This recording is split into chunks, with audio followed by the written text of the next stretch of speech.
ನಿನಗೆ ಜೀವನದಲ್ಲಿ ಇದು ಕತೆ ಬಹಳ ಮುಖ್ಯ ಆಗತ್ ಮಗನೇ, ಕೇಳಿಸ್ಕೊ. ತುಂಬಾ ಹಳೆ ಕತೆ ಅಂದ್ರು. ಹುಲಿ ಕತ್ತೆ ಎದುರುಗಡೆ ಬಂತಂತೆ ಒಂದ್ಸತಿ. ಸೊ ಕತ್ತೆ ನೆಲನೇ ನೋಡ್ತಾ ಇತ್ತಂತೆ. ಹುಲಿ ಬಂದು ಅದು ನೆಲ ನೋಡಕ್ ಸ್ಟಾರ್ಟ್ ಮಾಡ್ದಂತೆ. ಏನ್ ನೋಡ್ತಾ ಇದೀಯಾ ಅಂತ. ಎಲ್ಲ ನನ್ನ ಮಗನೇ ಹಸುರಿದೆಯಲ್ಲೋ ಅಂತ.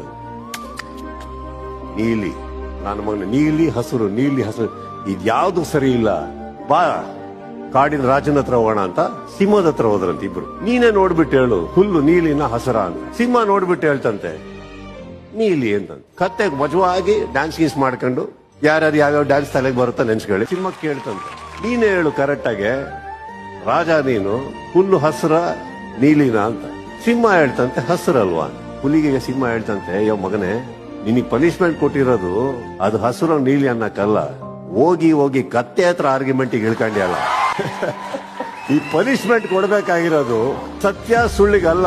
ನೀನು ನಿನಗೆ ದೇವರು ಕೊಟ್ಟಿರೋ ಸ್ಥಾನ ಯೋಗ್ಯತೆ ಬುದ್ಧಿನ ಬಿಟ್ಬಿಟ್ಟು ಕೆಳಗೆ ಇಳಿದು ಹೋಗಿ ಹೋಗಿ ಸತ್ಯ ಹತ್ರ ಆರ್ಗ್ಯುಮೆಂಟಿಗೆ ಇಳ್ಕೊಂಡ್ಯಲ್ಲ ಅಂತ.